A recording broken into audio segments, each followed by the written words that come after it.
And hello, dear Astro friends. After the new moon that we had yesterday at the very end of Gemini, this is Melanie with the Astro weather for the week starting tomorrow, or if you will, tomorrow the 19th, or if you will, the 20th of June 2023 until the 26th. I would like to mention something for tomorrow already, which I already alluded to in the last Astro weather because it's really important. But let me give you a quick overview first. So, the new moon has been really significant because it was also in a square with Neptune. And this is where the sun will be this evening. Also, today's Sunday. I'm recording here a little earlier.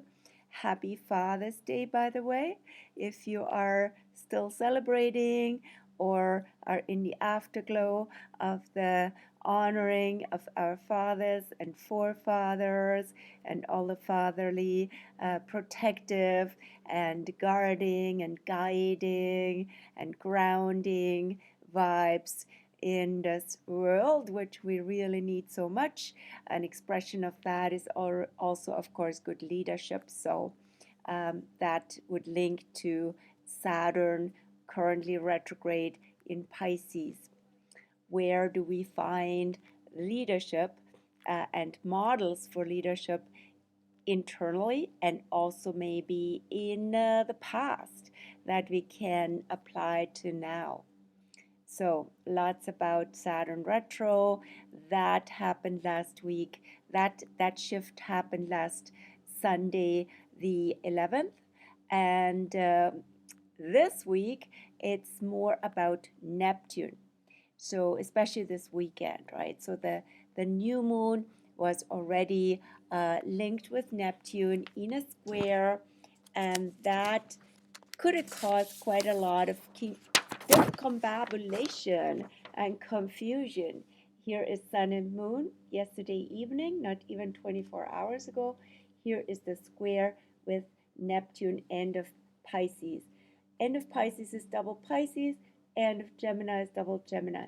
So reinforcing these themes of mind, thoughts, um, yeah, and stories in a way also, right? And on the other hand, vibrations. So maybe certain vibrations are not so great, are toxic. That can be the shadow side of Neptune, and that can also confuse and disorient the mind. I heard literally from a friend, sadly, he thinks he has food poisoning since yesterday evening. So, yeah, poisoning experiences are also on our minds, are in the news. What's going on in the atmosphere?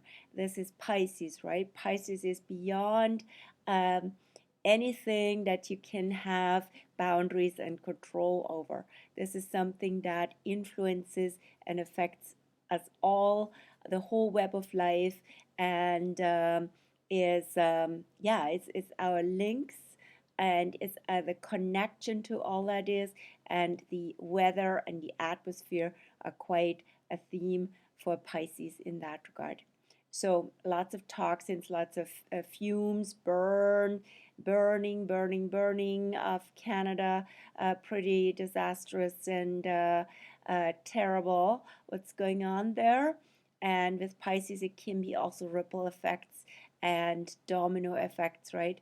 That affect the climate and the atmosphere, affecting the climate as it already does, and um, more yeah, effects can happen from there. So the question is also, questions come up with Gemini, right? So um, what are the factors that affect all this, right? So with Gemini, it's always a whole array. It's different puzzle pieces we need to connect.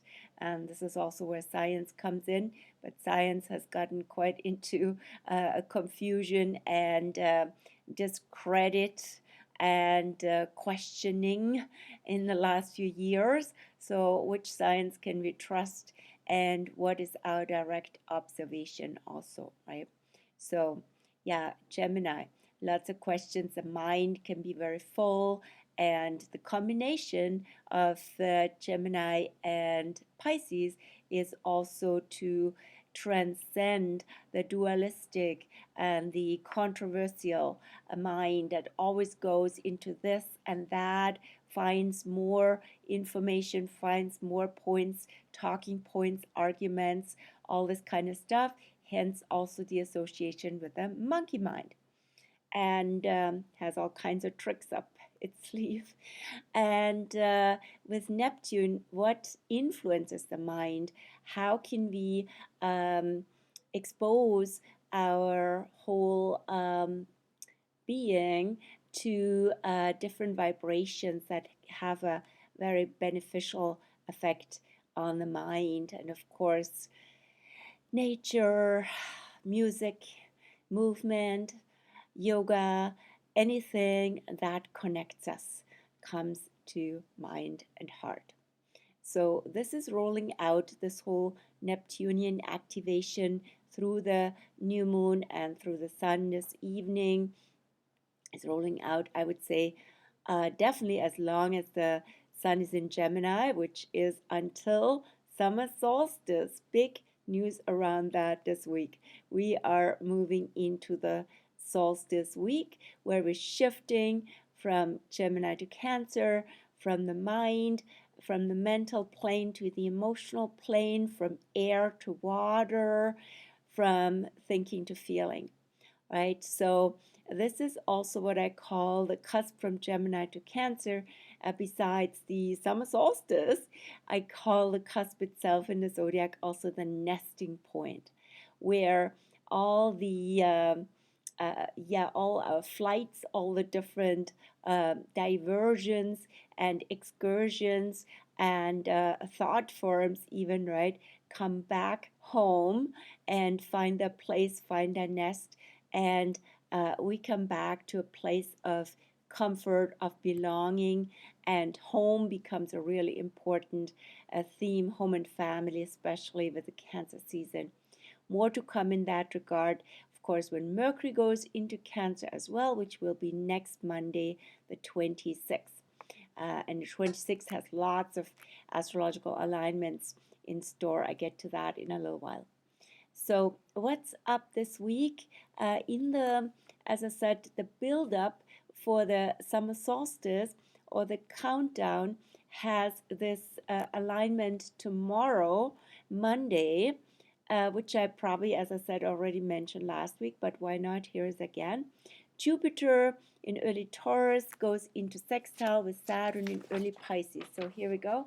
The chart shows it. Here's Jupiter in early Taurus next to the North Node, and here is Saturn in early Pisces. They form this sextile. Sextile is a very auspicious aspect, and it's actually the first alignment between these two biggest planets in the solar system after they have themselves aligned in conjunction, the so-called Great Conjunction on winter solstice 2020 at the first degree of Aquarius. You probably remember, you could have even seen them in the sky. I did with a friend, which was awesome. So they together at this first degree of Aquarius, which is also where Pluto went already this year and will go more to and over next year. This is the point where Jupiter, Saturn were together in conjunction and started a new 20-year cycle between the two of them.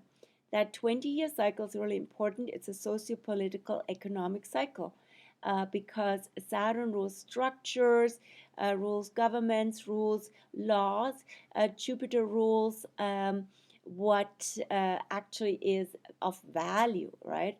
So what people value and what we structure our society around is reflected in these two archetypes. Planets, especially slower moving and outer planets as well. So the outer planets are the ones beyond Saturn, Uranus, Neptune, Pluto. They form these cycles with each other that have quite a historic mirror effect. So the zeitgeist in history mirrors the themes of the archetypes that align. And so Saturn and Jupiter were in alignment. They heralded a new era, which is now even more coming into manifestation through a big transformation as Pluto comes over the same point, right? So this is a shift also from old structures into new systems, and the new systems can be human systems, can be group and societal systems, can be also technological systems, especially, right? So systems, thinking systems are becoming very strong, and they are typically built for a better, more efficient operation, which is basically after Capricorn, less effort, less work. But they also have their side effects and their shadow sides, right? So there can be a technocratic overreach with too much Aquarius, and typically the shadow shows quite early. So a bit away from this Pluto and Aquarius piece now, back to Saturn and Jupiter. This is their first alignment with each other since the winter solstice, starting point of a new 20-year cycle, right? So, and this alignment is actually quite a friendly one. They Pisces and Taurus are on good terms with each other. They're very complementary. What's the theme here? So Saturn teaches us stuff and shows us simply by cause and effect. So in terms of Pisces and in terms of Saturn retro, also teachings around the vibrations we put ourselves in, the atmosphere we put ourselves in, that can be literally the Earth atmosphere, can be also the atmosphere in a room of certain people and certain dynamics, has an effect on us.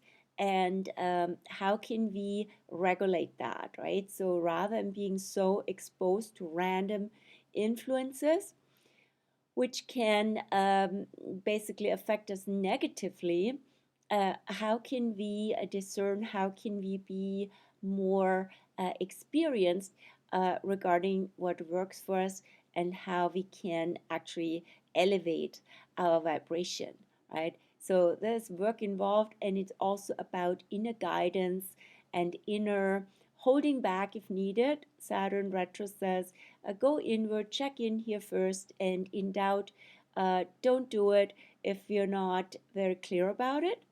Saturn wants to protect and guard us. It's like an inner coach, inner father figure, right? And it can also hold us back out of fear, right? Sometimes we need to learn more, have more experiences to learn the lessons. And so vibrations matter. And with Jupiter in Taurus together with the North Node, very supported, very auspicious here. It's about joy, it's about enjoyment, it's about gratitude for this beautiful abundance of nature, celebration, gratitude, and from Saturn perspective, more like acknowledgement and honoring, right? So if we are in gratitude for all the beauty and abundance of nature and of our earth body, we raise the vibrations. This is a cool message here, right? And also we can learn to go more where comfort and joy is, rather than the South Node in early Scorpio, where we self-sabotage and where we get down a dark psychological rabbit hole and of manipulation typically, right? So where there's manipulation in the picture, don't even go there, right? So this theme for tomorrow. Let's move on. What else is going on this week? Then we're moving into summer solstice, which will be exact on Wednesday, the 21st of June at 7:58 a.m. Pacific Daylight Savings Time. And this opens also the first decade of Cancer, first 10 degrees and 10 days of Cancer until June 30th, which has also Cancer undertone, double Cancer, from double Gemini to double Cancer. So now it can feel very emotional, lots of feelings, lots of pulls to our people, our tribe, our sense of belonging, right? And strong also memories, right? And whatever makes us feel safe and feel connected with our inner sense of home. Then on that day, the moon goes into Leo. And that will be quite a shift from Cancer, where the moon is now. Today, Sunday evening, all day Sunday, I should say, Monday and Tuesday until until Tuesday afternoon already. The moon goes into Leo, and the moon will also have a lot of alignments on Wednesday and Thursday in Leo. So check this out. Here's what's already going on in Leo. This is quite a Leo week is coming up with the summer solstice, activated by the new moon, by the new crescent moon. So the moon, once it goes into Leo on Tuesday afternoon, will meet Venus, will meet Mars, will meet Lilith. And Venus is now evening star, can be seen after sunset, and Mars is up there too. So the young crescent moon will meet Venus and Mars. That would be beautiful to see it on clear evening skies. What's the theme here? All about Leo, all about expressing our love, our joy, living life lovingly. And of course, there's so much discussion going on now also regarding pride and all the different colors that go on the flag. In the meantime, the Pride Week turned into a month, turned into a whole season. I think it's excessive, but yeah, it's out there mirrored by so much Leo. And Venus will be in Leo for the whole so-called Pride season in Canada. So that will be until, from the Venus perspective, until October the 8th. So what's with pride? So pride is definitely an expression of Leo. Pride is also a theme in the Bible, right? In the I think they're called the deadly sins, right? So pride can be the shadow of Leo, can be arrogance, can be like so much narcissism, so much look at me, right? I don't want to judge or any opinion about that. More about the archetype, and that goes back to the inner child that needs to be seen and loved. And if there's a deficit, often it gets compensated, right? And then you need to overdo it at some point until you figure you need to process something within, right? Give yourself the love, maybe, and the attention that you might not have gotten enough of. Or be with people that are supportive and see you and love you, not with narcissists, or don't become a narcissist, right? All this Leo stuff. So a lot of Leo themes will come in even stronger in the Leo season from July 22nd, 23rd on, as Venus goes retrograde on July 22nd until September 3rd. More to come about that.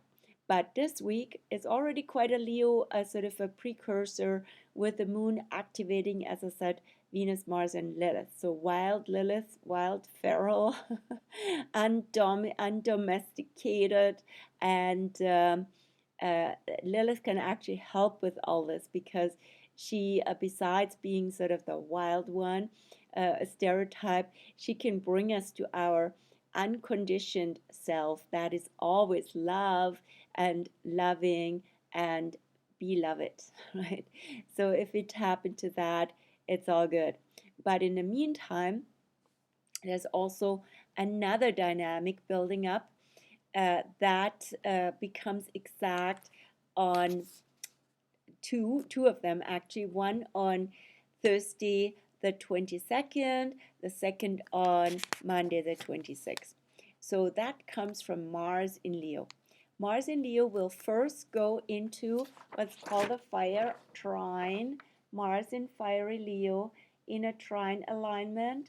So that same element here, right, with Chiron in Aries, which is ruled by Mars. So that is significant. That's happening on the 22nd. So here is a beautiful opportunity for healing and of healing of early wounds, of childhood wounds, of wounds around courage and taking initiative, all of that areas, right? So if we are taking first steps and also taking good care of our inner baby, our inner child, and all these stories and experiences of starting fresh, right? How everything started. That's very Aries, right? Then a lot of love can come from there, right? And we can express that. And if not, we can start from Mars and can sort of like just go out and trying to impress or stuff like that, right? And yet it can rewound us, right? So if it's on that surface level and too much of go-getting, but not really from a good place, it can rewound us and others. But as I said, beautiful healing opportunity. And Aries, as much as Mars in Leo, they love authenticity, being authentic, being in a moment, being present, and letting a love arise. And then the second aspect from Mars comes in on the 26th, on Monday, where a lot will be going on. I get to that again. So the first piece is Mars square Uranus. So that's quite something, right? Mars in Leo in square with Uranus in Taurus. That gets exact on the 26th. This alignment, since Mars has a 2-year cycle, so the square with Uranus, so from both sides come every half year, right? Half year here, then half a year later here, another half a year here, and then full circle, right? So it's not very common, but it's a very important one because the square is also a Mars aspect, and this is a sharp and very central Taurus, central Leo. So there's a lot of energy, lots of passion, lots of holding patterns, lots of power issues as well that can come up with that, and that can create some worst case scenario, some knee-jerk reactions, right? Or just feeling like running away because you can't stand it anymore, right? So and that can be very heated and very rough and spontaneous in a way, right? It's like, oh God, I gotta get out of here, right? And but it can be also a beautiful experience to set yourself free in other ways, right? Set yourself free to experiment Uranus with new joyful experiences and give yourself what you've been waiting for forever, Taurus, right? And just go for something spontaneously, right? And something that brings joy and love. So then what else is going on this week? The let me just get to the alignment of the list of what you can see in the not in the show notes, but in the picture for this video, which I post here on Facebook and stuff, right? I can't post it on YouTube. So yes, the moon. Waxing moon now since the new moon yesterday from Cancer to Leo to Virgo then and Libra. So the moon will go to Virgo out of Leo on Friday the 23rd in the morning. We'll be in Virgo for almost all of Friday and Saturday and Sunday until mid-afternoon. This is a great time to actually become more grounded and also do some practical work that makes the world and maybe your home with Cancer Sun a better place, and get things repaired, fix things, solve issues. Also, doing lots of good self-care, right? So maybe improving your own health and wellness routine would be wonderful under the waxing moon in Virgo. And then the moon goes into Libra on Sunday the 25th afternoon and will be there until Wednesday morning the 28th. So Libra will bring the half moon, right? So the moon in Libra, the sun in Cancer, there'll be a half moon and they're in square with each other. So that can be not such a difficult situation, I would say. It's more like a tension that asks for some action, again, regarding, for example, family relationships or the beauty, harmony, peace, aesthetics in your home, all of that as well. And then we have the moon. Then we have on Sunday the 25th, Mercury in Gemini, at the very end of Gemini, goes into that square with Neptune, where the Sun goes into today.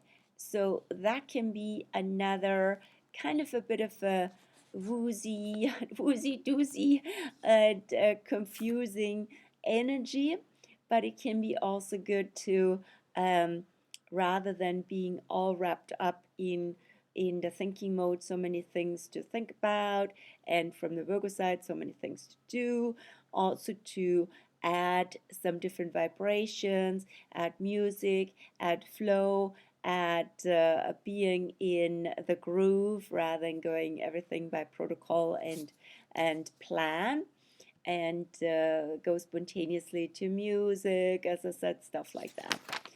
Then on Monday the 26th, the other thing besides the Mars square Uranus is Mercury will go into Cancer until July the 10th. And that's the yearly phase this time. This time really short, because Mercury is currently and especially exactly end of June at its fastest between the retrograde phases. So when Mercury is retro, it's super slow, it goes backwards from Earth's perspective, and so it's a long time in a sign. And when it's super fast, it's super short in a sign, and then that's at this time Gemini already, but also Cancer. And so only a quick visit of 10 plus 4, 14 days, 2 weeks. And so Mercury in Cancer brings memories, brings dreams maybe more to your awareness as well. It always reminds me of the quote and of the book by Carl Gustav Jung, Memories, Dreams, and Reflections. So Jung's psychologist, was also born with Mercury in Cancer and the Sun in Leo. And so psychology, so tuning into our feelings, right? And tuning into maybe history, also our own history, our past, our connection with ancestry and family becomes really important. Storytellings around that. I wrote a whole big article for Mercury in Cancer. I was inspired also because Mercury is sort of an inward turning energy, inward, backward, as will be all the retrograde effects that start, besides Mercury, not Mercury, but other planets start to go retrograde, and we'll have another retro record summer and early fall this year. And Mercury in Cancer, in a way, initiates that. um, that's about it for today. Lots of intel, lots of info, and wishing you a beautiful start into summer. Happy summer solstice on the 21st Wednesday, and happy transition here from Gemini to Cancer. See you in Cancer next week. Bye bye.